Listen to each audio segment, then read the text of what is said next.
Hello, ఈ రోజు అయితే మీకు 3 minutes లో ఒక కర్రీ చేసుకోవడం ఎట్లనో చూపిస్తా.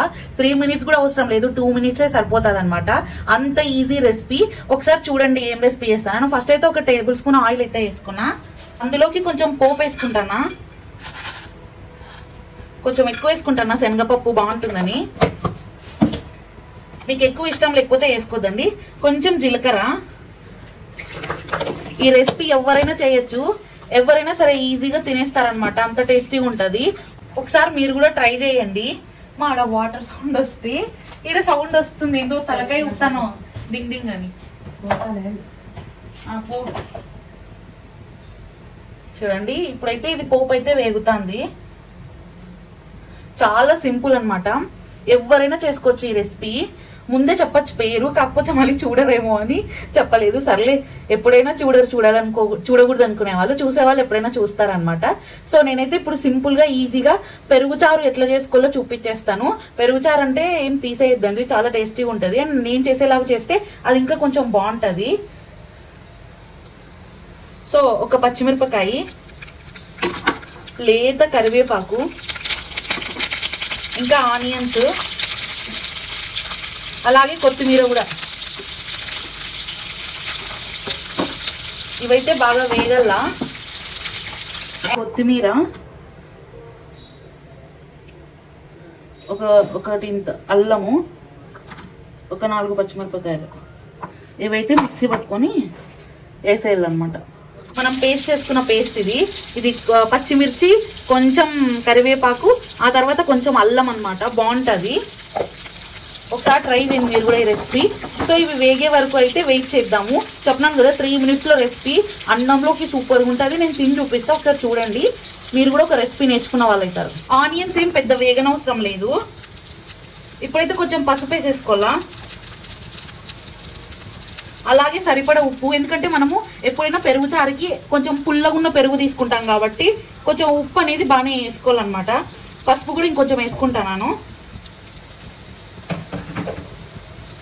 ఒకసారి ట్రై చేయండి మీరు, చాలా బాగుంటుంది. ఆనియన్స్ పెద్దగా అంటే మామూలుగా ఎర్రగా వేగనవసరం లేదు. పెరుగు చారులో ఇలా ఉంటేనే బాగా తినొచ్చు మధ్యలో. కాకపోతే పసుపే కొంచెం వేగల్లా. ఇప్పుడే మా మమ్మీ చెప్పింది పసుపు వేగకపోతే పచ్చివాసన వస్తుంది అని. సో అందుకే కొంచెం పసుపు వేగే వరకు అయితే ఉందాము. ఎప్పుడైనా ఒక టిప్ ఏంటంటే, పెరుగు చారు చేసేటప్పుడు పెరుగు అనేది కొంచెం పుల్లగా ఉండేది తీసుకోండి, నార్మల్ పెరుగు కన్నా. అండ్ ఇప్పుడు ఈ పేస్ట్ అన్నమాట, ఇది ఏం పెద్దగా వేగనవసరం లేదు.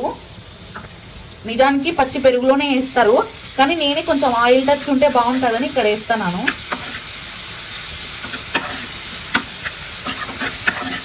సో చూడండి ఎంత కలర్ఫుల్ గా, జస్ట్ 3 minutes లో అనమాట. ఓకే, 3 minutes అన్నా 5 minutes అయింది అనొద్దండి. నేను చేసే ఓవర్ యాక్షన్ కి 5 minutes వచ్చింది, కానీ ఇది చాలా సింపుల్ రెసిపీ. వంట రాని వాళ్ళైనా కూడా వంట చేసేయచ్చు అనమాట, అంత బాగుంటుంది. ఇంక ఇప్పుడైతే గిలక్ కొట్టిన పెరుగు అయితే వేసుకుంటున్నాను.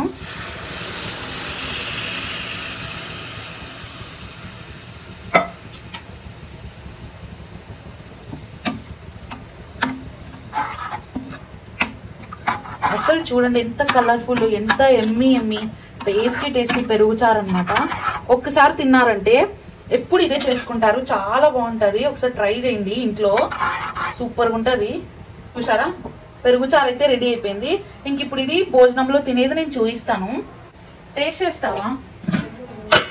ఏమో అలిగినావా?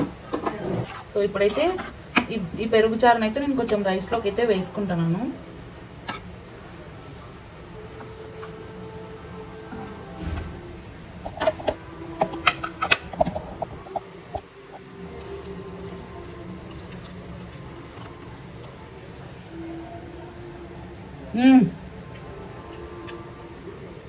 అద్భుతం, టేస్ట్ అయితే సూపర్గా ఉంది. నేనైతే కంటిన్యూ చేస్తాను. ఇంక ఈ వీడియోకి అయితే ఇంతే. చూడండి 3 minutes లో మంచి పెరుగు చారు. ఎప్పుడైనా లేట్ అయినప్పుడు, నైట్ టైమ్స్ కుదరినప్పుడు ఇట్లా చేసుకొని తినండి, సూపర్గా ఉంటుంది.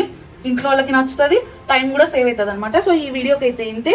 ఈ వీడియో చూసినందుకు థ్యాంక్స్ ఫర్ వాచింగ్. అట్లాగే ఓల్డ్ వీడియోస్ కొన్ని ఉన్నాయి, అవి కూడా చూసేయండి. చూసి కొంచెం సబ్స్క్రైబ్ చేసుకుని వాళ్ళు ఉంటే సబ్స్క్రైబ్ చేసేసుకోండి. అండ్ ఇంకేం లేదు, బాయ్ బాయ్.